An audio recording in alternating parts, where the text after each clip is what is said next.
Cada diversidade, cada fracasso e cada mágoa traz junto a semente de um benefício equivalente ou maior. Capítulo 6.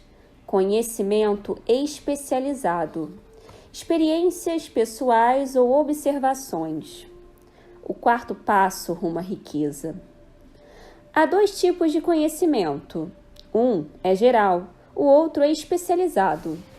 Conhecimento geral, por maior que possa ser em quantidade ou variedade, tem pouca utilidade para o acúmulo de dinheiro. As faculdades das grandes universidades têm praticamente toda a forma de conhecimento geral conhecido pela civilização. A maioria dos professores tem pouco dinheiro. Eles se especializam em ensinar conhecimento, mas não se especializam na organização ou no uso do conhecimento. Conhecimento não atrai dinheiro, a menos que seja organizado e dirigido por intermédio de planos práticos para o objetivo específico de acumular dinheiro. A falta de compreensão desse fato tem sido fonte de confusão para milhões de pessoas que acreditam falsamente que conhecimento é poder. Não é nada disso. Conhecimento só é poder e potencial. Só se torna poder quando se organizado em planos definidos de ação e direcionado para um fim definido.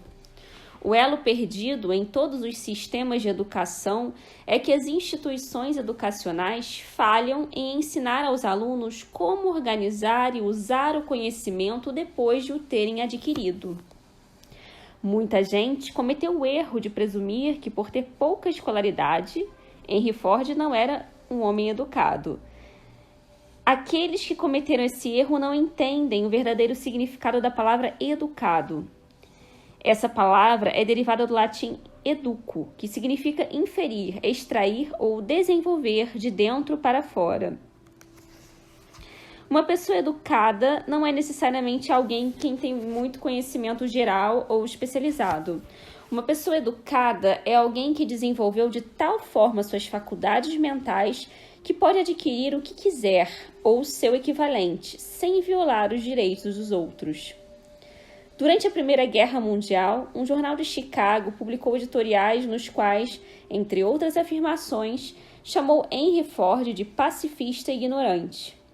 Ford protestou contra as declarações e processou o jornal por injúria.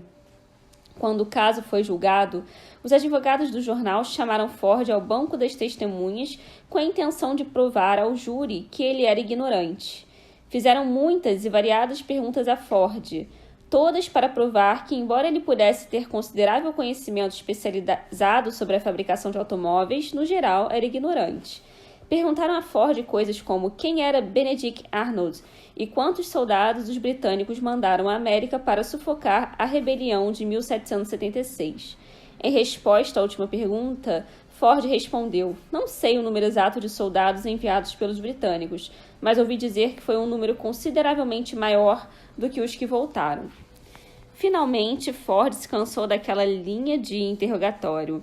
Em resposta a uma pergunta particularmente ofensiva, ele se inclinou à frente, apontou o dedo para o advogado que a havia feito e disse: "Se eu quisesse mesmo responder a pergunta tola que você acabou de fazer, ou a qualquer outra que vocês têm feito, deixe-me lembrar-lhe de que tenho uma fileira de botões na minha mesa, e ao apertar o botão certo, posso chamar assistentes capazes de responder a qualquer pergunta que eu queira fazer relacionadas ao assunto ao qual eu esteja dedicando o meu esforço. Agora poderia, por favor, me explicar por que tenho que entupir minha cabeça com conhecimento geral só para poder responder a perguntas quando estou cercado de homens capazes de fornecer todo o conhecimento de que preciso?" A resposta acabou com o advogado. Todas as pessoas no tribunal perceberam que aquela não era a resposta de um homem ignorante, mas de um homem educado. Qualquer pessoa é educada quando sabe onde buscar o conhecimento de que precisa e como organizar esse conhecimento em planos de ação definidos. Com a ajuda de seu grupo de mastermind, Henry Ford tinha a seu dispor todo o conhecimento especializado necessário para se tornar um dos homens mais ricos dos Estados Unidos. Não era essencial que ele detivesse esse conhecimento. Você pode ter todo o conhecimento de que precisa. Antes de poder transmutar seu desejo em dinheiro, você vai precisar de conhecimento especializado sobre o serviço, a mercadoria ou a profissão que pretende oferecer em troca da fortuna. Talvez possa precisar de muito mais conhecimento especializado do que tem capacidade ou inclinação para adquirir. Se for esse o caso, você pode compensar sua fraqueza com a ajuda de seu grupo de Mastermind. O Mastermind é definido como coordenação de conhecimento e esforço em espírito de harmonia entre duas ou mais pessoas para a realização de um objetivo definido. O significado maior do grupo de Mastermind é explicado com mais detalhes nos próximos capítulos. Comentário: depois de ler a definição de Hill do Mastermind, muita gente pode deduzir que ele está descrevendo o trabalho em equipe. Isso não é correto. A seguinte explicação é adaptada do livro Believe and Achieve, da Fundação Napoleon Hill. O trabalho em equipe pode ser feito por qualquer grupo, mesmo por uns cujos membros tenham interesses discrepantes, porque tudo o que ele exige é cooperação. No trabalho em equipe, as pessoas podem colaborar simplesmente porque gostam do líder ou por noção de dever. Alguns membros da equipe vão dar 100% a qualquer equipe que pague a eles o suficiente para isso, mas se preocupam pouco com o objetivo. E às vezes o trabalho em equipe é bom porque membros diferentes têm objetivos diferentes. Um conselho de diretores pode discordar, pode até ser hostil, e ainda assim dirigir uma empresa de forma bem-sucedida. Grupos musicais são compostos por pessoas reconhecidamente autocentradas que trabalham em equipe, se isso servir para levá-los adiante. O Mastermind, por outro lado, é formado por indivíduos que têm o mesmo interesse, uma profunda noção de missão e de compromisso com o mesmo objetivo. O Mastermind representa a mais alta ordem de pensamento de um grupo de pessoas com conhecimento, cada uma contribuindo com o que tem de melhor de acordo com as próprias capacidades, especialidade e formação. Se você já participou de uma reunião onde tudo se encaixava e as ideias eram construídas uma a partir das outras, com cada membro contribuindo até que da atividade do grupo surgia a melhor ideia ou solução possível, isso foi um Mastermind em ação. Napoleon Hill acreditava que você deve fazer da experiência do Mastermind algo regular em sua vida, se quiser realmente alcançar o sucesso. Como escolher as pessoas certas para o seu Mastermind será discutido mais adiante no capítulo 11, o poder do Mastermind. O acúmulo de grandes fortunas exige poder, e poder é adquirido por meio de conhecimento especializado, altamente organizado e dirigido com inteligência. Esse conhecimento não precisa ser necessariamente da pessoa que acumula a fortuna. Isso deve dar esperança e incentivo àqueles que querem acumular uma fortuna, mas não têm necessariamente a educação para fornecer esse conhecimento especializado. As pessoas, às vezes, passam pela vida sofrendo com complexos de inferioridade por não terem educação. Um indivíduo capaz de organizar e dirigir um grupo de mastermind de pessoas que possuem o conhecimento necessário é tão educado quanto qualquer membro do grupo. Thomas Edison teve apenas 3 meses de escolaridade durante toda a vida, mas não carecia de educação nem morreu pobre. Henry Ford não foi nem até o 6º ano na escola, mas conseguiu se dar muito bem financeiramente. Albert Einstein trabalhava como atendente em um escritório de patentes quando começou a desenvolver as teorias científicas que mudaram o mundo. Comentário: se Einstein tivesse nascido hoje, poderia ter sido diagnosticado nos primeiros anos de vida como portador de distúrbio de déficit de atenção. Quando criança, demorou para aprender a falar. Como estudante, era pouco promissor e foi expulso ao menos de uma escola. Mas o que Einstein conseguia fazer era focar a concentração em um objetivo de sua escolha. Suas famosas teorias foram resultado de experimentos mentais, experimentos que aconteceram dentro da cabeça dele. Dizem que a revelação que o levou à teoria da relatividade não surgiu de conhecimento especializado em física ou matemática, mas de sua capacidade de imaginar o que aconteceria se ele estivesse viajando pelo espaço em um raio de luz estelar. Conhecimento especializado está entre as formas de serviço mais abundantes e mais baratas que se pode ter. Se você duvida disso, verifique a folha de pagamento de qualquer universidade. É bom saber como comprar conhecimento e é bom saber onde procurar. Em primeiro lugar, decida o tipo de conhecimento especializado de que você precisa e para que ele é necessário. Em grande parte, seu maior objetivo na vida, o propósito pelo qual você está trabalhando, vai ajudar a determinar de que conhecimento você precisa. Seu próximo movimento requer informação precisa sobre fontes confiáveis de conhecimento. As mais importantes são sua experiência e sua educação, experiência e educação disponíveis pela cooperação de outras pessoas, uma aliança de mastermind, faculdades e universidades, bibliotecas públicas e ainda mais fácil a internet, cursos especiais, escolas noturnas e cursos à distância em particular. Conforme for adquirido, o conhecimento deve ser organizado e posto em uso para um objetivo definido, por meio de planos práticos. Conhecimento não tem valor, exceto pelo que pode ser adquirido com sua aplicação relacionada a algum fim válido. Pessoas bem-sucedidas nunca deixam de adquirir conhecimento especializado relacionado a seus maiores objetivos, seus negócios ou sua profissão. As que não são bem-sucedidas normalmente cometem o engano de acreditar que o período de aquisição de conhecimento acaba quando se conclui a escola. A verdade é que as escolas fazem pouco mais do que ensinar como adquirir conhecimento prático. Comentário: nesse ponto da edição original, Napoleon Hill inclui um artigo de jornal sobre educação e oportunidades de emprego.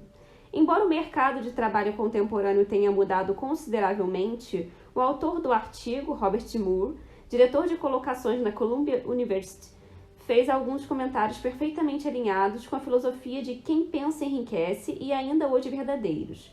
Um desses comentários foi: o homem que foi ativo no campus, cuja personalidade permite que ele se dê bem com todo tipo de pessoa e que tenha feito um bom trabalho com seus estudos, tem uma boa vantagem sobre o estudante estritamente acadêmico. Uma das maiores indústrias, líder em seu ramo, ao escrever para Moore sobre a contratação de formandos na universidade, informou: enfatizamos qualidades como caráter, inteligência e personalidade, mais que o histórico educacional específico. Embora poucos neguem o valor da educação, como Moore sugere acima e como Hill apontou antes sobre Edison, Ford e Einstein, desempenho acadêmico nunca foi um indicador seguro de sucesso.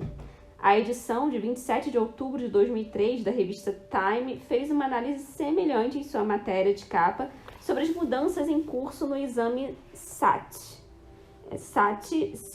Scholastic Aptitude Test, exame utilizado pelas universidades norte-americanas nos processos de admissão de alunos. Nota do autor. Embora o principal foco do artigo seja o esforço para tornar o SAT menos tendencioso, também aponta que pesquisa recente indica que nem o SAT nem testes de QI provaram ser previsões confiáveis de realização futura no mundo real. Em seu best-seller Inteligência Emocional, Daniel Goleman criou um argumento convincente de que o jeito como as pessoas lidam consigo e com seus relacionamentos, o qual ele chama de inteligência emocional, ou IE, é um indicador muito melhor que o QI para prever se uma pessoa será bem-sucedida na vida. Em seus últimos livros, Trabalhando com a Inteligência Emocional e Primal Leadership, Goleman aplica sua teoria ao local de trabalho, focando em técnicas de liderança de IE e comparando a IE de administradores corporativos a seus QI para analisar qual deles tem o maior efeito positivo no resultado financeiro. As teorias de Daniel Goleman causaram algumas mudanças significativas dentro de círculos educacionais e entre teóricos de gestão, mas seu maior impacto tem sido sobre indivíduos que vivem intimidados por acreditarem que não são suficientemente inteligentes. Para eles, os livros de Goleman oferecem evidência convincente de que, embora eles talvez não tenham educação convencional, suas capacidades naturais e habilidades interpessoais podem ser muito mais importantes para a aquisição do sucesso. Uma das fontes de conhecimento mais confiáveis e práticas à disposição daqueles que precisam de instrução especializada são as escolas noturnas, cursos de extensão e seminários. As escolas, por correspondência, dão treinamento especializado em qualquer lugar acessível ao correio dos Estados Unidos ou pela internet. Uma vantagem do treinamento à distância é a flexibilidade do programa de estudos, que permite que você estude no seu tempo livre. Outra vantagem do treinamento à distância, se a escola for escolhida com cuidado, é que a maioria dos cursos oferecem algum método de consulta pessoal, que pode ser de inestimável valor para quem precisa de conhecimento especializado. Onde quer que você more, pode desfrutar dos benefícios. Uma aula de uma empresa de cobrança. Qualquer coisa adquirida sem esforço e sem custo em geral não é apreciada e frequentemente é desacreditada. Talvez por isso se aproveite tão pouco da maravilhosa oportunidade que se tem nas escolas públicas. A autodisciplina que você vai aprender com um programa de estudo especializado pode compensar a oportunidade perdida quando o conhecimento estava disponível sem nenhum custo. Ter que pagar, sejam suas notas boas ou ruins, faz você acompanhar o curso quando de outra forma o abandonaria. Aprendi essa lição quando me matriculei em um curso à distância de publicidade. Depois de concluir 8 ou 10 aulas, parei de estudar. Mas a escola não parou de mandar as cobranças. Na verdade, insistia em receber o pagamento, quer eu estudasse ou não. Decidi que, se tinha que pagar pelo curso, obrigação que eu havia assumido legalmente, devia acompanhar as aulas e fazer esse dinheiro valer a pena. Escolas por correspondência são empresas bem organizadas.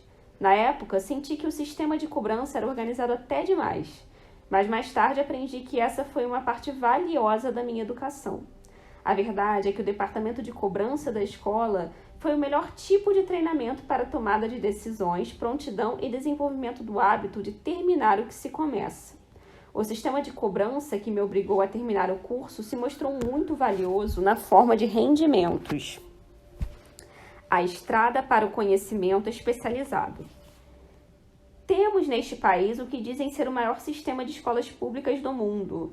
Uma das coisas estranhas do ser humano é valorizar só aquilo que tem um preço.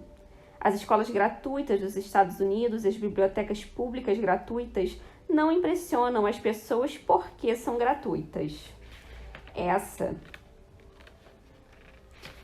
é a principal razão por que tanta gente acha necessário adquirir treinamento adicional depois que termina os estudos e vai trabalhar.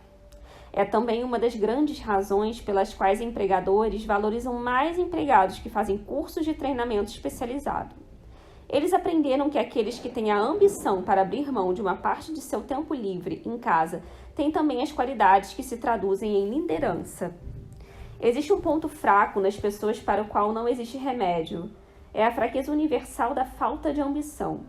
Pessoas que abrem mão de parte de seu tempo livre para fazer cursos raramente ficam na parte de baixo por muito tempo.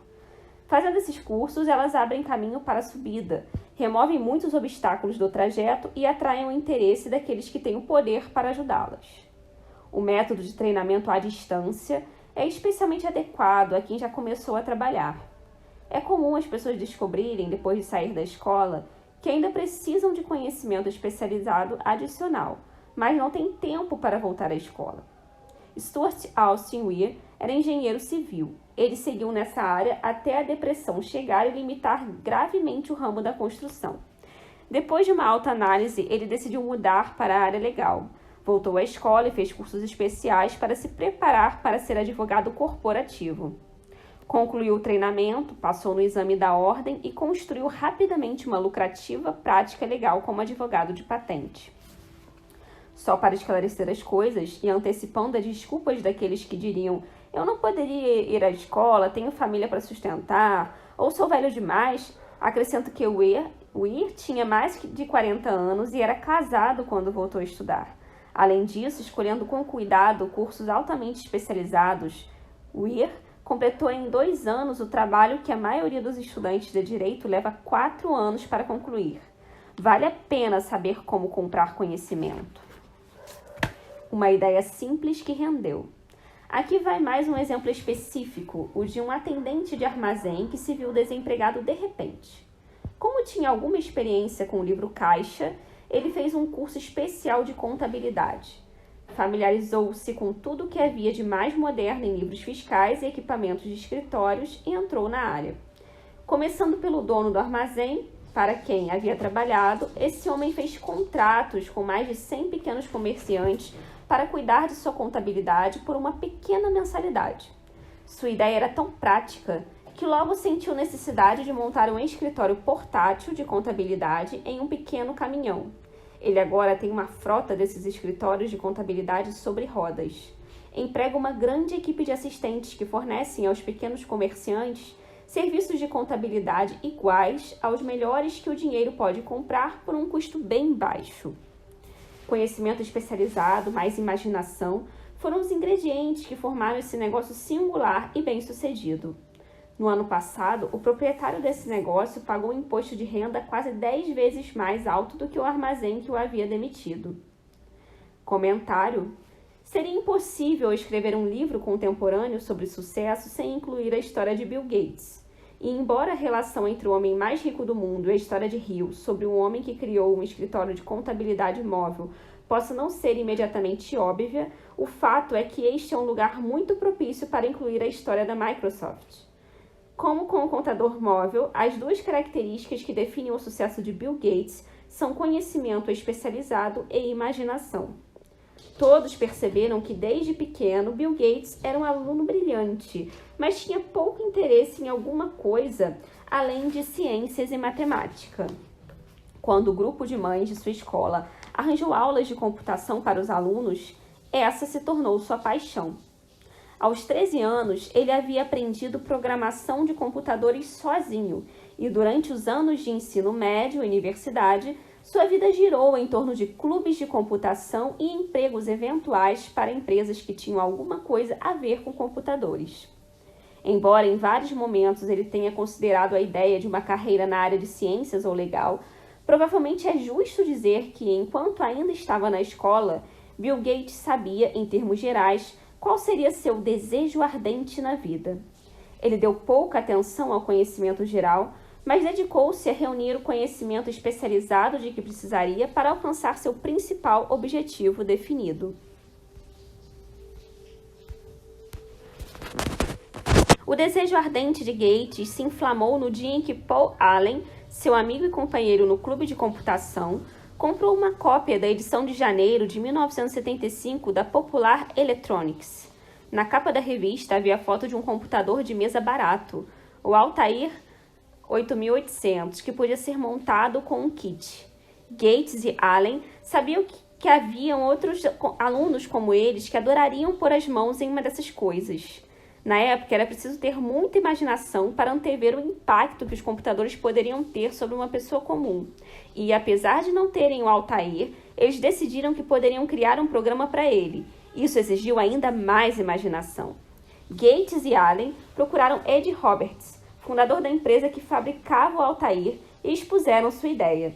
Roberts disse que estava recebendo oferta de todos os lugares e sua política era que quem criasse o programa primeiro seria o escolhido. Eles passaram os 2 meses seguintes analisando o manual, reunindo o conhecimento especializado de que precisariam para criar o programa. Foram os primeiros a entregar um sistema operacional funcional, que Roberts comprou por $3.000, mais um royalty sobre as vendas. Com sua visão de futuro ardendo na imaginação, Gates e Allen usaram o adiantamento e os royalties para fundar uma empresa que atuaria no ramo de programação de computadores. Deram à nova empresa o nome de Microsoft e chamaram velhos amigos do clube de computação do colégio para trabalhar nela. Bill Gates tinha 19 anos e Paul Allen era pouco mais que 2 anos mais velho. Eles e os amigos do clube de computação começaram a criar programas para Apple Computer, Commodore e quem mais contratasse os serviços da empresa. Durante os 5 anos seguintes, Bill Gates e Paul Allen tiveram ideias criativas, mas se concentraram principalmente em adquirir o conhecimento especializado necessário para administrar e ampliar uma empresa de sucesso. Então, em 1980, a IBM, que finalmente havia decidido entrar no ramo dos pequenos computadores, precisou de ajuda para se acelerar. A empresa procurou a Microsoft para encomendar um sistema operacional para o novo computador. Novamente, conhecimento especializado e imaginação foram as qualidades que guiaram Bill Gates. Em sua imaginação, Gates e Allen podiam ver um futuro ainda maior que antes e, com conhecimento especializado sobre o que os computadores podiam fazer, sabiam que papel poderiam desempenhar nesse futuro. Foi então que tomaram duas atitudes que foram a base do sucesso da Microsoft. Primeiro, por causa do prazo apertado da IBM, Gates procurou um programador de computadores, Tim Peterson, e comprou dele um sistema operacional rudimentar, mas já desenvolvido. Gates se dedicou a modificar o sistema e mudou o nome para MS-DOS, de Microsoft Disk Operation System. A outra atitude crucial para o sucesso foi a negociação com a IBM. Eles partiram do ponto de que não venderiam um sistema operacional para a IBM. O que fariam seria licenciar o sistema para a IBM em troca de um royalties por cada cópia vendida com o computador IBM. E não seria uma licença exclusiva, o que significava que a Microsoft também poderia licenciar o sistema para outras empresas de computadores. Se continuasse acompanhando a história da Microsoft, você encontraria as mesmas qualidades: desejo ardente, ideia, conhecimento especializado e imaginação, por trás de cada atitude que Bill Gates tomou e continua a tomar, assim como estavam por trás do homem que começou a empresa de contabilidade móvel. O começo da bem-sucedida empresa de contabilidade móvel foi uma ideia. Sei disso porque fui eu que dei a ideia. Agora quero contar a história de outra ideia, e foi meu amigo contador que indiretamente a sugeriu para mim. Quando propus a ele a ideia da contabilidade pela primeira vez, ele disse: "Gostei da ideia, mas não saberia como transformá-la em dinheiro." Em outras palavras, ele não sabia como vender seu conhecimento contábil depois de tê-lo adquirido. Então, com a ajuda de uma jovem redatora, foi preparada uma apresentação muito atraente descrevendo as vantagens do novo sistema de escrituração. O catálogo contava a história da nova empresa com tanta eficiência que seu proprietário logo se viu com mais contas do que podia administrar. Há milhares de pessoas no país que precisam dos serviços de um especialista em merchandising capaz de preparar uma apresentação atraente para divulgar serviços personalizados. Essa ideia nasceu da necessidade de resolver um problema específico, mas não se ateve a atender a apenas uma pessoa. A mulher que criou a apresentação tem imaginação aguçada. Ela viu em uma criação recente o começo de uma nova profissão para atender a milhares de pessoas que precisam de orientação prática na divulgação de serviços personalizados. Instigada a agir pelo sucesso de seu primeiro plano preparado para divulgar serviços personalizados, essa mulher se dedicou a resolver um problema semelhante para o filho dela. Ele havia terminado a faculdade recentemente, mas não conseguia encontrar um mercado para seus serviços. O plano que ela criou para o filho foi o melhor exemplo de divulgação de serviços que já vi. A apresentação pronta continha quase 50 páginas de informação lindamente datilografadas e adequadamente organizadas. Contava a história das habilidades naturais do filho dela, sua escolaridade, experiências pessoais e uma grande variedade de outras informações. O livro também continha uma descrição completa da posição que o filho dela desejava, junto com uma maravilhosa imagem criada com palavras do plano exato que ele poria em prática ao ocupar a posição. A preparação dessa apresentação tomou várias semanas do tempo dessa mulher, período em que ela mandou o filho à biblioteca pública quase todos os dias em busca de dados específicos para vender seus serviços da maneira mais vantajosa. Ela também o mandou a todos os concorrentes de seu empregador potencial, onde ele reuniu informações sobre seus métodos comerciais. Isso foi de grande valor na formação do plano que ele pretendia usar para conquistar a posição que procurava. Quando o plano ficou pronto, continha mais de meia dúzia de sugestões muito boas que beneficiariam o potencial empregador. Você não precisa começar de baixo. Você pode ficar inclinado a perguntar: por que se dá a todo esse trabalho para arrumar um emprego? A resposta é: fazer bem uma coisa nunca é se dar ao trabalho. O plano preparado por essa mulher para seu filho o ajudou a conseguir um emprego na primeira entrevista com um salário determinado por ele. Além de tudo, e isso também é importante, a posição não exigia que o jovem começasse de baixo. Ele começou como executivo júnior com um salário de executivo. Por que se dar a todo esse trabalho? Bom, para começar, a apresentação planejada por esse jovem o salvou de nada menos que 10 anos de trabalhar para progredir. A ideia de começar de baixo e trabalhar para progredir pode parecer sólida, mas a maior objeção a isso é: muitos daqueles que começam por baixo nunca conseguem levantar a cabeça o suficiente para serem vistos por aqueles que contam. E o que se vê de baixo não é muito radiante ou encorajador, costuma matar a ambição. Você cai na monotonia e aceita seu destino porque cria o hábito da rotina diária. Frequentemente, esse hábito, por fim, se torna tão forte que você nem tenta superá-lo. E essa é outra razão pela qual vale a pena começar 1 ou 2 degraus acima do fundo. Assim, você vai criar o hábito de olhar em volta, observar como os outros seguem em frente, ver a oportunidade e agarrá-la sem hesitação. Um exemplo esplêndido de que quero dizer é Dan Halpin. Durante o tempo de faculdade, ele foi técnico do famoso time de futebol da Notre Dame no campeonato de 1930, quando a equipe era redigida pelo falecido Knut Rockne. Halpin terminou a faculdade em um momento muito desfavorável. A depressão havia tornado os empregos escassos. Então, depois de uma passagem por um banco de investimentos e pelo cinema, aceitou o primeiro emprego com o futuro potencial que conseguiu encontrar: vender aparelhos auditivos elétricos ganhando comissão. Qualquer um podia começar nesse tipo de emprego, e Halpin sabia disso, mas foi o suficiente para abrir a porta da oportunidade para ele.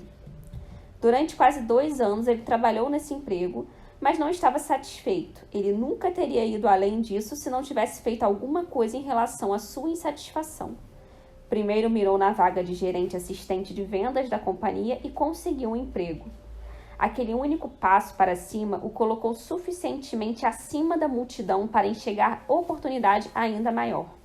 E também o colocou onde a oportunidade podia vê-lo.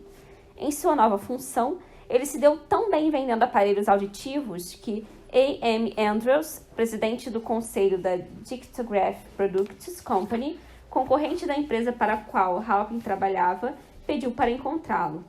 Andrews queria saber algo sobre aquele Dan Halpin que estava tirando vendas da Dictograph Company, estabelecida há muito tempo.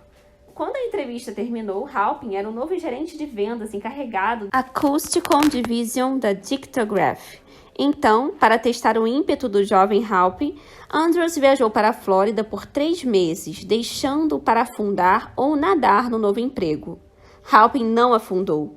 O espírito de Knut Rockne, de todo mundo ama um vencedor e não tem tempo para um perdedor, o inspirou a investir tanto nesse emprego que ele foi eleito vice-presidente da empresa. Vice-presidente era um cargo que muitos se orgulhariam de conquistar em 10 anos de esforço leal, mas Halpin conseguiu a façanha em pouco mais de 6 meses. Um dos pontos principais que estou tentando enfatizar por meio de toda essa filosofia é que progredimos para posições elevadas ou ficamos lá embaixo por causa de condições que podemos controlar, mas só se quisermos controlá-las. Também estou tentando enfatizar outro ponto, que sucesso e fracasso são em grande parte resultados do hábito. Não tenho a menor dúvida de que a associação próxima de Dan Halpin com o maior treinador de futebol que os Estados Unidos já conheceram plantou em sua mente o mesmo tipo de desejo de excelência que fez o time de futebol da Notre Dame mundialmente famoso. Realmente tem alguma coisa na ideia de que idolatrar um herói é útil, desde que você idolatre um vencedor. Minha crença na teoria de que as associações comerciais são fatores vitais, tanto para o fracasso quanto para o sucesso, foi claramente demonstrada quando meu filho Blair estava negociando um emprego com Dan Halpin. Halpin ofereceu a ele um salário inicial de mais ou menos metade do que Blair poderia ter conseguido em uma empresa concorrente. Pus em prática a pressão parental e incentivei Blair a aceitar o emprego oferecido por Halpin. Acredito que se associar a pessoas que se recusam a se comprometer com circunstâncias é um bem que nunca pode ser avaliado em termos de dinheiro. A base é um lugar monótono, terrível e não lucrativo para qualquer pessoa. Por isso, me dediquei a descrever como um começo de baixo pode ser superado por planejamento adequado. Faça suas ideias terem êxito por meio de conhecimento especializado. A mulher que preparou o plano de vendas de serviços para o filho hoje recebe pedidos de todas as partes do país de pessoas que querem divulgar seus serviços por mais dinheiro. Mas não pense que todo o plano dela consiste de astúcia de vendedor para ajudar seus clientes a ganhar mais dinheiro com os mesmos serviços que antes vendiam por menos. Ela cuida dos interesses do comprador, bem como do vendedor de serviços. Ela prepara seus planos de modo que os empregadores recebam todo o valor pelo dinheiro a mais que pagam. Se você tem a imaginação e procura um mercado mais lucrativo para seus serviços, essa sugestão pode ser o estímulo que você está procurando. A ideia pode gerar um rendimento muito maior que o do médico, advogado ou engenheiro mediano, cuja educação exigiu vários anos de faculdade. Comentário: Mary Kay Ash estava literalmente pesquisando e anotando conhecimento especializado quando a ideia para um novo negócio surgiu em sua imaginação. Mary Kay havia se demitido do emprego de gerente de vendas bem-sucedida no ramo de presentes porque tinha desanimado ao ver os homens que ela havia treinado ganhando mais e sendo promovidos antes dela. Ela decidiu escrever um livro de orientação para mulheres profissionais, mas, quando reuniu o conhecimento que as mulheres precisariam para ir à frente, percebeu que estava escrevendo um plano de negócios para o tipo de empresa que ela gostaria de administrar. Ela pegou as economias de toda a sua vida, $5.000, procurou e encontrou um creme para a pele de que gostou, comprou os direitos desse creme e começou a entrar em contato com as amigas e as amigas das amigas para ver se gostariam de ser consultoras de beleza de sua nova companhia. Mas o que ela oferecia não era só uma chance de vender produtos para a pele. Era uma combinação muito criativa de filosofia e oportunidade que dava às mulheres a chance de adquirir satisfação pessoal e sucesso financeiro. A empresa teve um lucro modesto em seu primeiro ano e continuou crescendo todo ano, até que no começo do século XXI havia mais de 1 milhão de consultoras independentes de beleza em 30 países, com vendas brutas de mais de $1,5 bilhão. A Mary Kay Cosmetics foi nomeada 3 vezes como uma das 100 melhores companhias para trabalhar nos Estados Unidos e a Lifetime Television Network nomeou Mary Kay como empresária do século. Ela se tornou uma das mais requisitadas oradoras motivacionais e autora de 3 best-sellers. Neil Bater também fundou sua empresa baseada em conhecimento especializado e imaginação. Ele adquiriu seu conhecimento especializado como aprendiz de carpinteiro. Sua imaginação entrou em cena no dia em que foi contratado por um cliente que queria arrumar um armário bagunçado instalando prateleiras. Esse tipo de trabalho deve ser oferecido a milhares de carpinteiros, mas nenhum deles teve a imaginação de ver nisso o que Neil Bater viu. Quando terminou o trabalho, Bater não viu apenas prateleiras perfeitamente ajustadas. Ele viu que havia criado uma solução para um problema comum a todas as casas do país. Ele pegou o dinheiro que ganhou com o serviço e começou um negócio próprio, a California Closet Company, empresa especializada em prateleiras e acessórios planejados para organizar de maneira atraente o espaço de armários para obter eficiência máxima. Mas a imaginação de Bater não parou depois que ele começou a administrar sua empresa. Agora, ele conseguia imaginar uma operação ainda maior.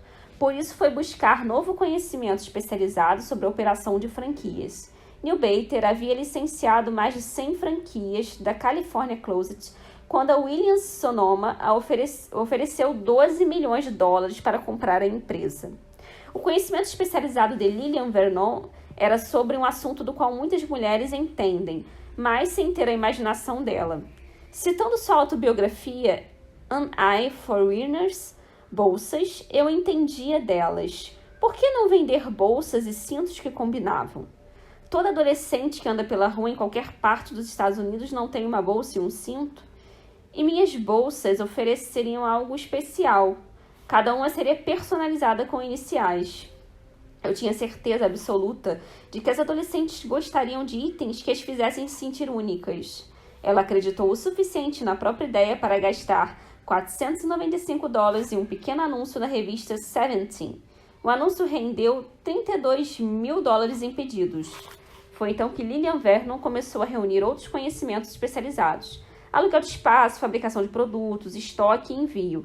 Tudo o que precisava para transformar a ideia de bolsas e cintos em uma empresa de resposta direta que venderia uma ampla variedade de produtos distintamente monogramados.